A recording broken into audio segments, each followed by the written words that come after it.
Entonces, antes de empezar cualquier taller de arte, pues viene un asunto como de la máxima importancia, es como plantear alguna orientación respecto de los propósitos de las artes plásticas. O sea, hay tantas variables, tantas versiones respecto de esos propósitos, que eso es más o menos perturbador, sobre todo porque hay, por un lado hay unas corrientes académicas y por el otro lado hay unas corrientes populares. Las corrientes populares son las más equivocadas, si me permiten el término, o las más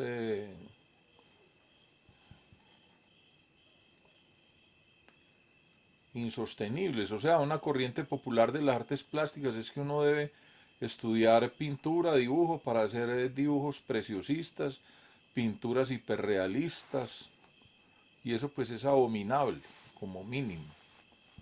O sea, pensar que una persona va a estructurar todos los motivos de su vida en aprender una técnica solamente para hacer caballos bien hechos, desnudos bien hechos, bodegones bien hechos, pues es algo como mínimo desastroso, pues es una perspectiva desastrosa del arte plástico.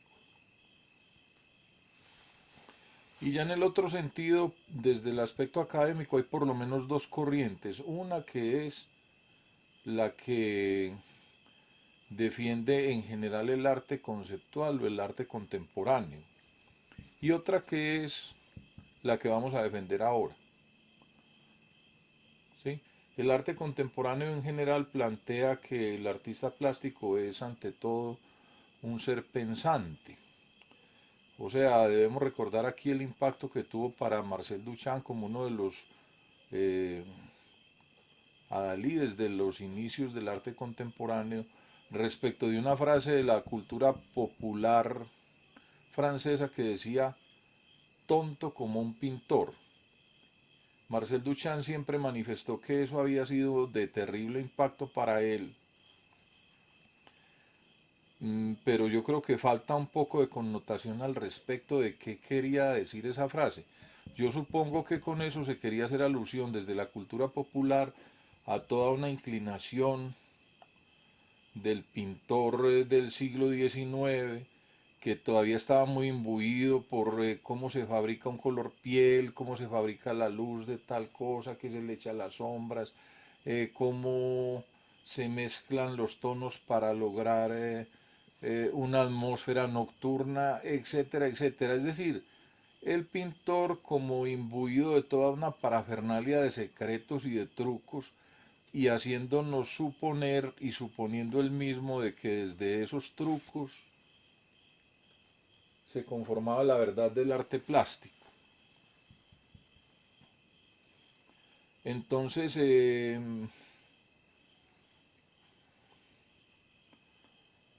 indudablemente que eso es un gran error. Es decir, a eso fue llegando la pintura del siglo XVIII, del siglo XIX, etcétera, como una especie de industria de la decoración. O sea, la pintura se la vivía y el dibujo se los vivía como una especie de industria de la decoración. Y entonces el pintor era un fabricante dentro de esa industria de una serie de objetos sofisticados, complicados de hacer, llenos de trucos, de secretos, pero que en medio de todo eso se hacía muy poca alusión al sentido de la expresión. O sea, no se estaba diciendo, mire, lo más importante de la pintura es la expresión, es decir, la capacidad de emocionar que la pintura tiene sobre un espectador. ¿Sí? Entonces, según ese derrotero, el pintor no estaba en la urgencia de emocionar a los espectadores, sino que tenía era simplemente que saber trucos para que las cosas quedaran bien repetidas, para que la realidad quedara bien estructurada, tal como la realidad se veía a simple vista. Entonces viene ya Duchamp y manifiesta que es que la pintura debe satisfacer el apetito de comprensión. el apetito de comprensión. Esa también es una frase un poquito desafortunada, pues porque si uno le dice a un físico cuántico que nos explique qué entiende él por comprensión y le dice uno a un filósofo que explique qué entiende por comprensión, pues se va a ver que ni siquiera a las grandes esferas del pensamiento filosófico o científico hay claridad respecto de qué es comprender. Entonces, si no lo tienen claro los científicos, los físicos, los filósofos, pues me parece un poco ambicioso pretender que un pintor vaya a decir qué es comprender y por qué debe dar prioridad al acto de comprender. Es decir, satisfacer el apetito de comprensión.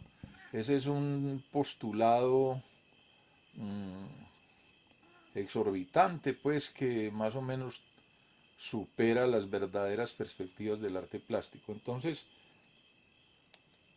yo creo que debemos rebajar un poco esa ambición y ubicarnos en que el propósito del arte plástico es, y de todo el arte en general, es producir emociones en el espectador.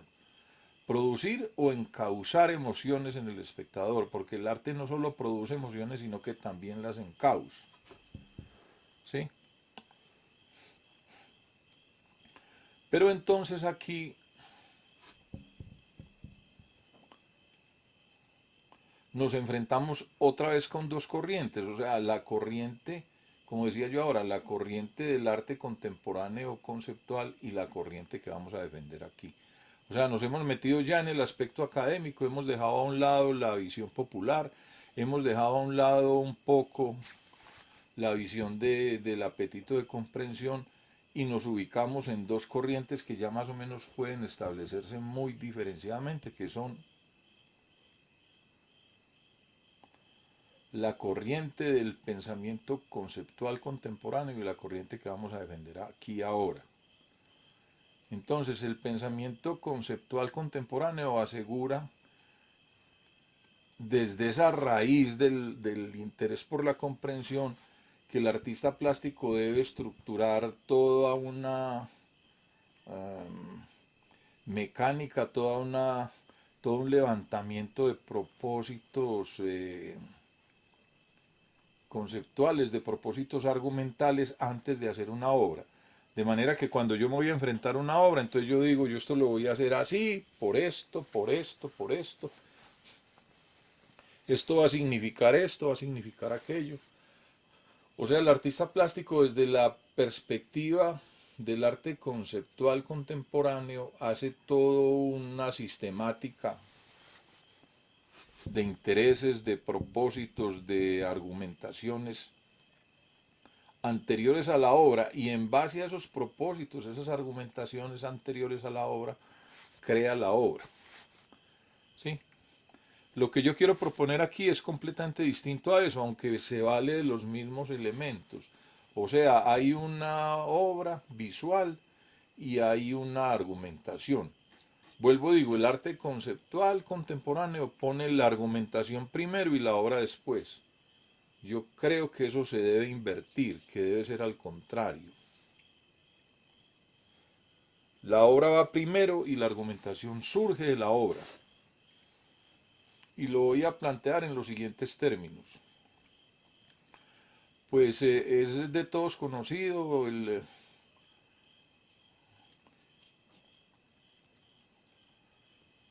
la gran proyección que tiene dentro de la filosofía, de la psicología, del análisis de la estructura humana, que el ser humano tiene dos mentes, que el ser humano tiene una mente consciente, hablante, argumental, pero también tiene una mente inconsciente, rítmica, donde fluyen, nacen, se hunden, se esconden, merodean, hacen cabriolas, serpentean, etcétera, todas las emociones más primarias de lo humano,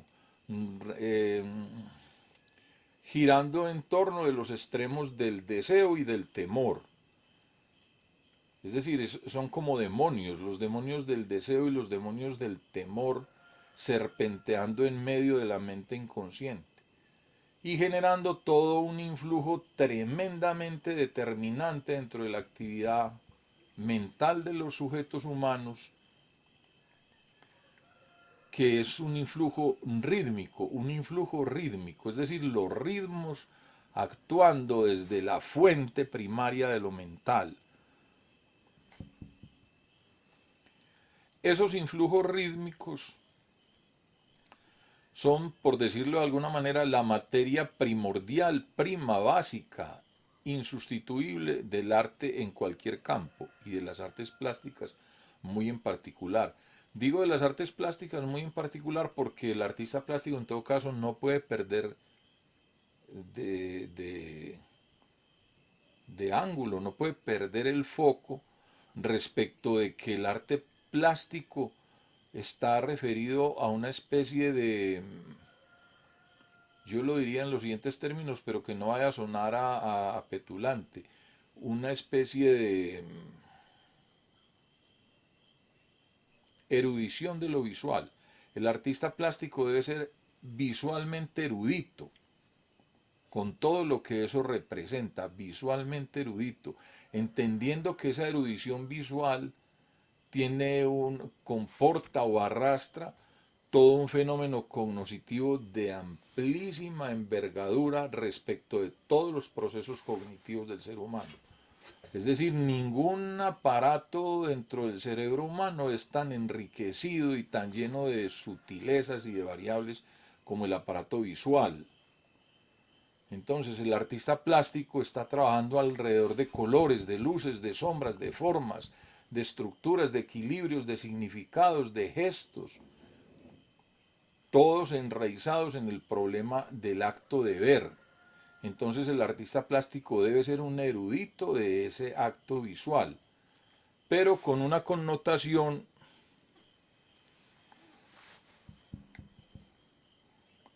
pues más o menos extraordinaria, más o menos sorprendente, es de que esa erudición respecto de lo visual parte de una fuente oscura, de una fuente inconsciente, de una fuente no declarada. Es una especie de erudición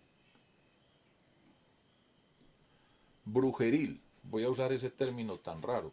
Una especie de erudición brujeril. O sea, el artista plástico no es de que piense cuando va a hacer sus obras en cómo son las sombras, qué significa la teoría del color.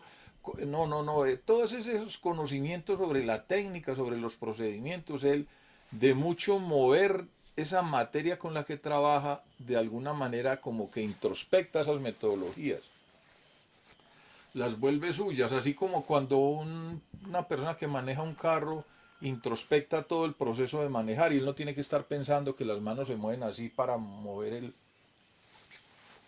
la dirección del carro, sino que eso todo se hace automáticamente porque el conductor vuelvo a decirlo, ha metido adentro todos esos procesos. Entonces el pintor mete adentro todos esos procesos al momento en que se olvida de ellos, no piensa en ellos, pero ellos siguen actuando. Entonces, desde toda esa estructuración, esa sistemática, la obra empieza a nacer sin pensamientos conscientes ni argumentaciones conscientes previas. Entonces lo que yo propongo es que el artista plástico cree la obra dentro de toda su libertad, haga lo que quiera, haga lo que le apasione, juegue con las formas, juegue con los colores, siempre buscando un resultado muy esquivo y muy difícil, que es que a él le guste lo que está haciendo, que a él le guste el resultado de lo que produce y que finalmente después de jugar con eso una hora, un día, un mes, un año, una década, no se diga, hombre, me gusta lo que hice, me gusta lo que construí. Y una vez dice me gusta, declara ese objeto como un constructo con un valor plástico dentro de una estética expandida. Es decir, no es una estética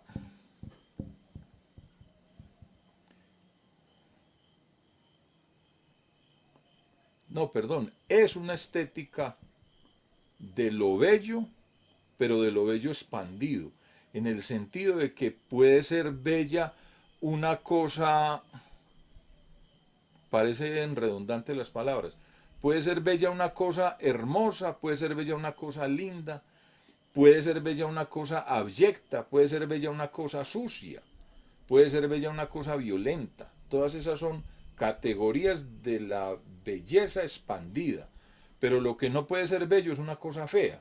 Es decir, cualquier cosa cabe dentro de esa estética expandida, menos la fealdad. La fealdad es una especie de gratuidad, de una cosa como que, yo me la encontré ahí, eso como que de cualquier manera es lo mismo, como que tírela como caiga, que eso no tiene importancia porque no hay una disposición decisoria de un autor que dice es así y no asá.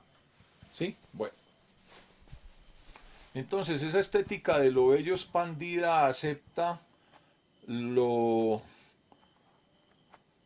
lo sucio, lo abyecto, lo violento, lo agresivo, lo estructurado, lo correcto, lo hermoso, todo cabe dentro de esa estética de la belleza expandida.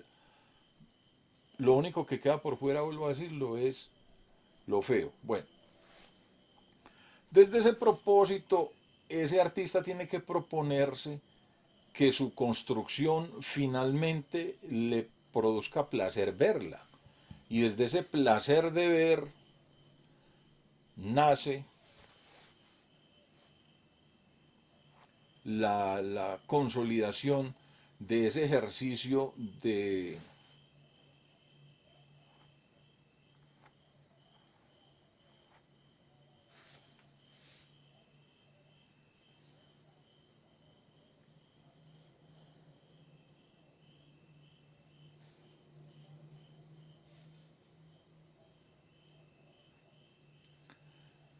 ese ejercicio de erudición visual. Entonces, cuando ese ejercicio de erudición visual ha producido una obra plástica, ya llega la fase final, que es que el artista se dice a sí mismo, me gusta lo que construí, ahora me voy a sentar a reconocerme, a decir quién soy yo, por qué me preocupa esto. Es decir, esta obra me quedó violenta, ¿por qué? ¿Yo por qué estoy violento? O esta obra me quedó erótica, ¿yo por qué estoy erótico? ¿Yo quién soy? O esta obra me quedó tierna, ¿yo qué preocupaciones me mueven? ¿Cuáles son los resortes de mi vida en este momento? Y de esa manera, observando su propia obra, el artista se observa a sí mismo desde un aspecto de primera mano, descarnado, tremendo, que genera un autoconocimiento desde el cual el artista debe adquirir la capacidad de argumentar. Ojo con esto, el artista no se puede detener en crear la construcción de su obra y decir esta es mi obra y me gusta, no. Él debe reflexionar qué fue lo que hizo y desde esa reflexión generar una argumentación. Porque ahí es donde viene el aspecto definitivo de esta conversación y es que el artista plástico debe apuntar a un ejercicio doble de hacer obra y hacer argumentos. Porque el artista plástico debe impactar la cultura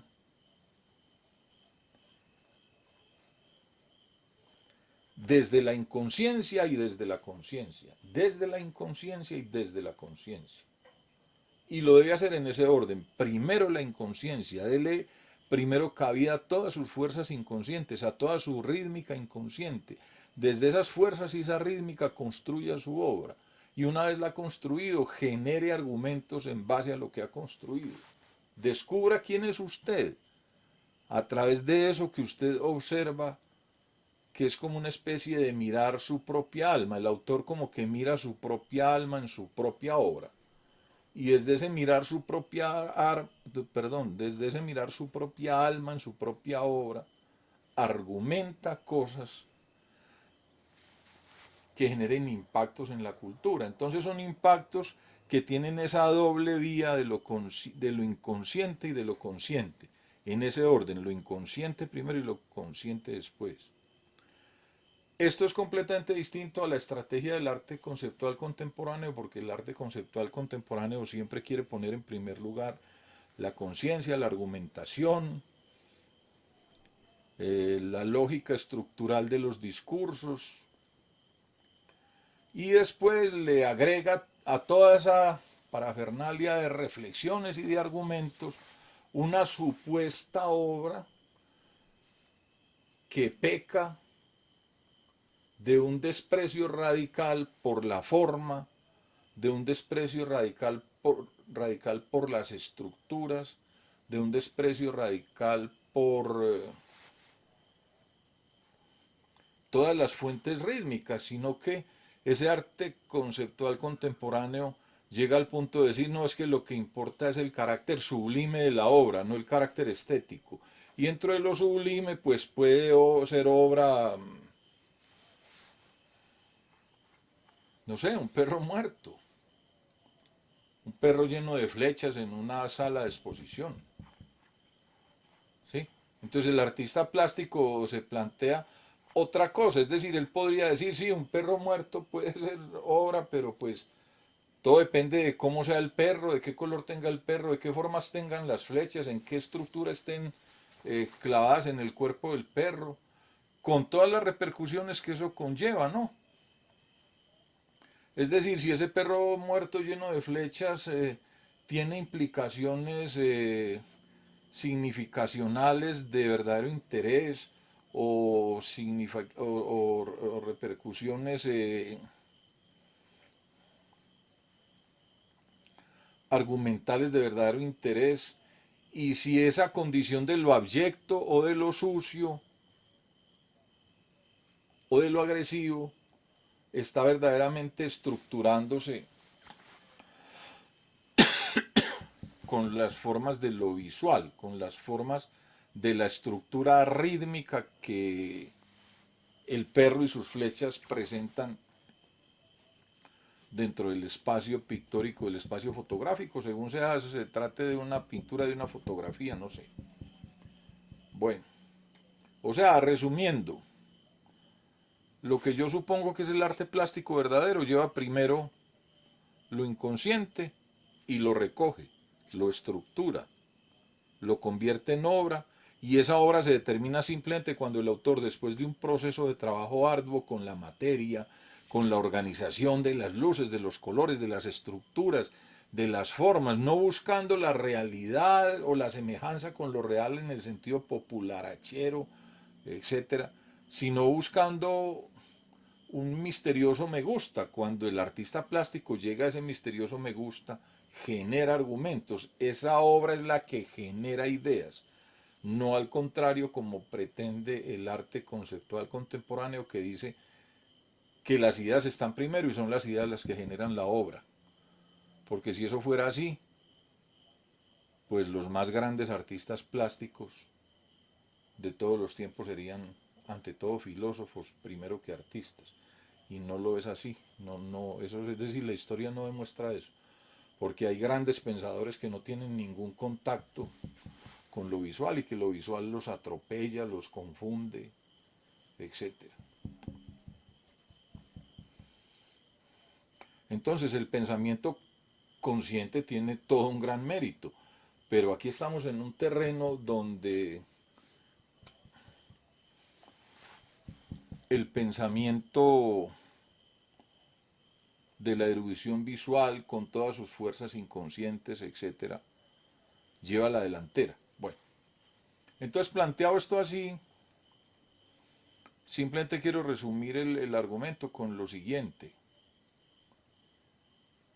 El artista plástico debe ser un productor plástico, más que un artista plástico. Esa palabra artista es muy petulante, muy extraña, ¿no? Debe, el estudiante de artes plásticas o la persona interesada en las artes plásticas debe tener por aspiración convertirse en un productor plástico, entendiendo que un productor plástico lleva esa connotación doble de generar obra estructurada desde la rítmica inconsciente y también de generar argumentos, de generar discursos. Entonces uno dice de generar argumentos y generar discursos, ¿para quién o para qué? Yo alguna vez leí estando muy joven y eso me quedó claro, pero perdí la pista de la cuestión, ¿no? Pero sin embargo creo que mantiene toda su vigencia pues ese pensamiento, aunque yo no puedo dejar explícita la fuente. O sea, alguna vez leí en una entrevista que le hacían a un músico importante de no sé dónde, de no sé cuándo, que olvide todo eso. Entonces él decía, la diferencia entre un verdadero artista y el que no lo es que el artista verdadero toma como propio el problema de la supervivencia de la humanidad. Es decir, el artista verdadero obra imbuido de una especie de paternidad respecto de lo humano, se preocupa por la supervivencia de lo humano y genera todo un diálogo, bueno, digo paternal o maternal también en el caso femenino, paternal en el caso masculino y maternal en el caso femenino, toda una estructura de cuidado, de crítica, de alimentación del espíritu respecto de una humanidad que aquí puedo parafrasear, creo que con toda oportunidad, una frase muy extraña que está en las novenas de Navidad, de esta pobre humanidad tan agobiada y doliente. O sea, un poco contrario a esa visión del artista y como con esa connotación ligada como con lo místico que viene y hace esa frase de esta pobre humanidad tan agobiada y doliente. Una visión completamente opuesta o contraria a la que cacaraquea todo el espíritu científico de una humanidad triunfante, de una humanidad que va a dominar el universo entero, mientras aquí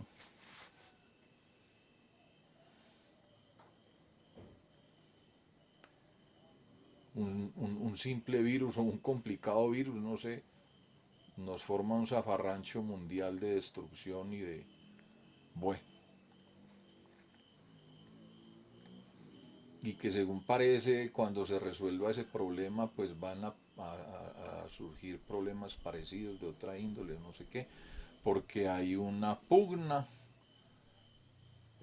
innegable entre la vida macroscópica y la vida microscópica, y esa es una pugna que la vida macroscópica no la tiene ganada, esa es una pugna que permanece, simplemente sea por la capacidad proliferante de la vida microscópica, es decir, mientras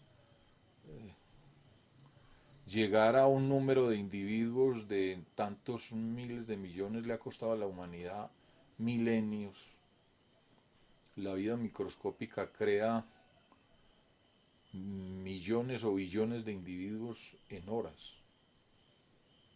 Y esa capacidad de la vida microscópica de parasitar, de reproducirse, yo no sé qué, nos plantea que en realidad la guerra entre la vida microscópica y la vida macroscópica ni siquiera se debía ver como una guerra, debíamos aprender a respetar ciertos ámbitos, ciertos territorios, ciertas especificidades dentro del hábitat de cada sistema de vida para que en lo posible no nos confrontemos demasiado violentamente, porque es una guerra que solo nos va a recordar esa faceta de esta pobre humanidad tan agobiada y doliente. Entonces, o sea, ahí se arrastra pues de paso una confrontación con esa idea del progreso, del triunfo, del dominio de la naturaleza, del dominio del universo. No, no. Nosotros no estamos en el plan de dominar la naturaleza ni de dominar el universo. Nosotros estamos en el plan de ser felices y de sobrevivir. Y ese es un esfuerzo difícil. Y el artista en ese campo tiene mucho que decir. Tiene mucho que decir, tiene mucho que descubrir, tiene mucho que plasmar. Y eso lo debe plasmar desde una obra estructurada plásticamente, que a él le produzca placer verla y desde unas argumentaciones que se derivan de esa obra. Entonces esto para decir finalmente que el artista plástico, no tiene como propósito convertirse en un fabricante de piezas coleccionables, de piezas vendibles que le generen interés al galerista, al museógrafo, al curador, todo un comercio ávido de unas ganancias exorbitantes donde parece que interesan más las ganancias que la obra misma. O sea, es como si aquí a través de las redes sociales y de los medios masivos de comunicación en la internet se estuviera gestando poco a poco un cambio de, esa es una palabra muy usada, pero perdón, recurro a ella, un cambio de paradigma en el sentido de que el artista plástico no debe tomarse a sí mismo como un fabricante de cosas para venderle a los coleccionistas, sino que debe tomarse a sí mismo como un fabricante de cultura, entendiendo esa doble connotación de la obra enraizada en la inconsciencia y que desde esa raíz inconsciente es capaz de generarse toda una argumentación que le hable a la humanidad respecto de su porvenir, respecto de su salud espiritual, respecto de su sed de felicidad, respecto de su necesidad de orden, etcétera, etcétera. Y al respecto, pues termino con esto. Dentro de ese criterio de que el artista plástico es un fabricante de cultura, un hacedor de cultura, pues solo queda por decir de que cada quien deberá descubrir el terreno en el que va a moverse, o sea, no hay claridad al respecto. Es muy difícil el panorama laboral de un artista plástico, es muy difícil, pero hay una evidencia. La humanidad es una consumidora innata de esas construcciones culturales, una consumidora innata de esas construcciones culturales. Entonces, eh, más importante inclusive que la obra original que se le vende a un coleccionista y no sé qué, está el libro, está el video, está la revista, está, bueno, tantas manifestaciones del arte plástico que siguen naciendo desde el arte plástico, pero que generan ese doble entronque de la obra estructurada, en primer lugar, desde lo inconsciente, y de toda la argumentación derivada de esa obra estructurada,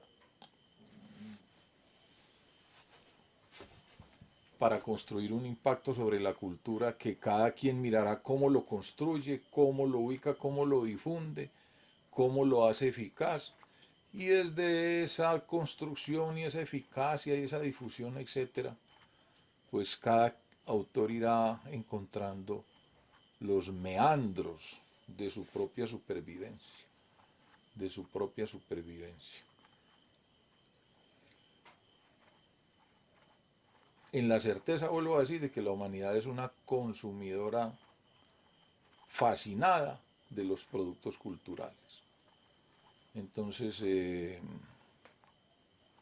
mucho ánimo, mucha paciencia, mucha capacidad de trabajo y muchas gracias por escuchar.